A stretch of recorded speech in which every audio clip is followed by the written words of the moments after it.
Hi guys, my name is Adrian, and in this video I am going to show you how I design a piece of UI in Figma. But first, let me make a short introduction. Because I've created a YouTube video not too long ago about building a RESTful API with ChatGPT, I have decided to add a front-end component to the project.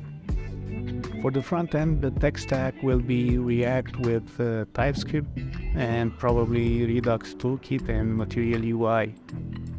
I'm going to use the movie database API to get a list of upcoming movies.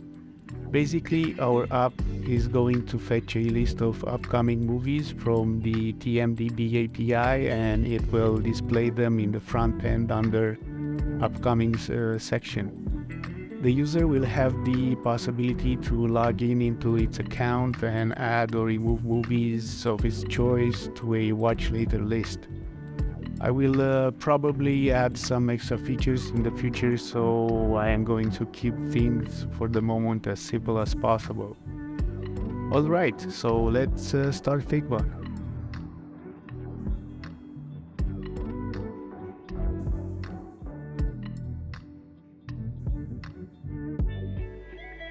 Alright, so first thing I do when I start a new project in Figma is to design a frame that is the cover of the project.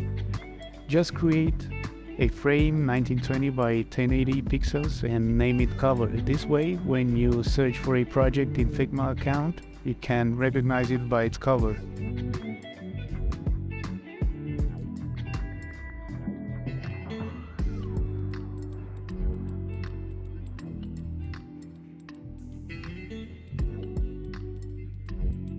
I use some screenshots to get some inspiration. Because this project is small, I've just checked Netflix. I have some variations of their app for mobile, tablet and desktop.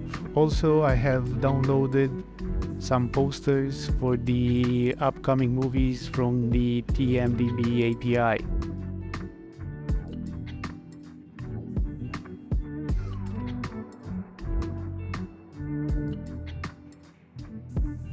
So the third step is to set up the colors. Very quickly I picked up this yellow as the primary color and this very dark purple as a secondary color.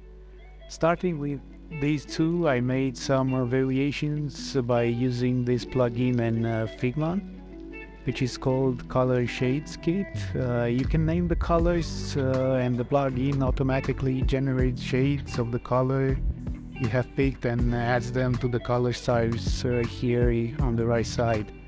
So as you can see, we have I named this yellow color Yellowstone, and here we have the shades for it, and here this is the dark purple one, which is named Pitfall, and these are the shades. Also I have some shades for gray.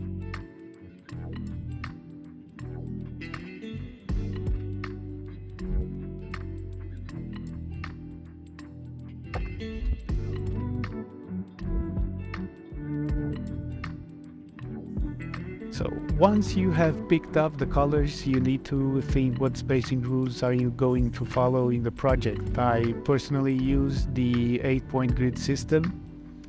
Spacing is super important in UI design because it creates hierarchy and harmony within the design.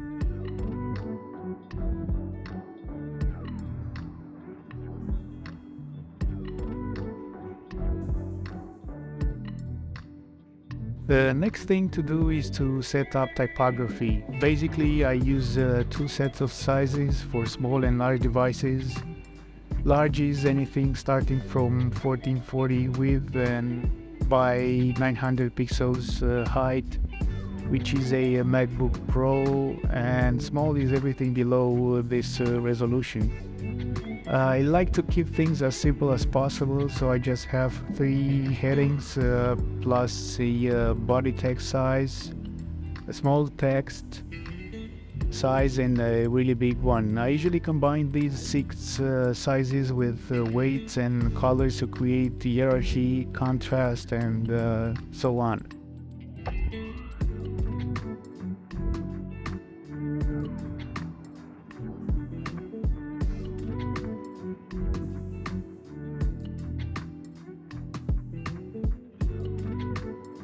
Having all the above in place, I jumped and created some components. You should start from the smallest component and combine them into larger ones. And I do this for both small and large devices. For example, if we check this component here, which is named movie text, we see that we have two variations. One is for small devices and one is for large devices. So if we check this title here, we see that we have a heading too small, and here we have a heading too large.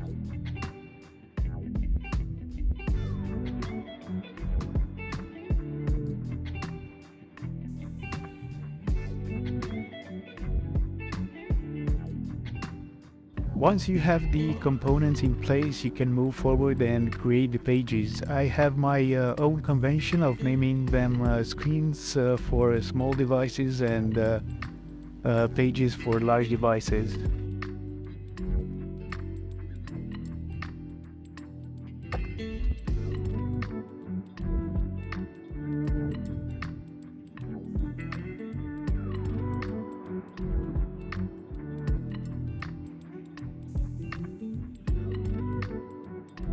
And the last step is to make some prototypes and get the feel of using the app. Basically, you can present these prototypes to your client so they can get a grasp of how the app will look and how it will work. Here you can also add some micro interactions and animations, but we will not go into this right now.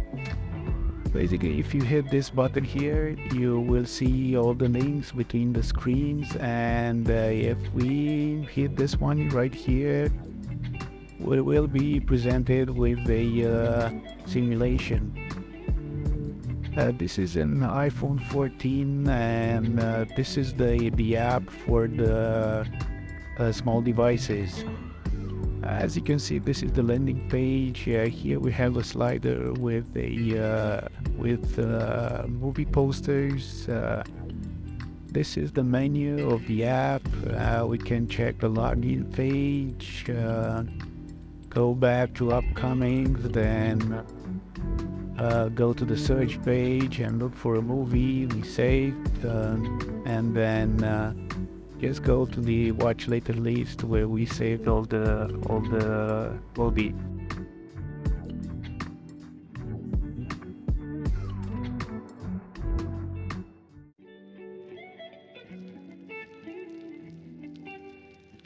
Alright, this is how I would prepare the designs before jumping into code. Of course, there is a lot to improve and to organize, but for the purpose of this video, it is good enough. I hope you enjoyed this video. Thank you for watching, and I'll see you in the next one. Bye bye.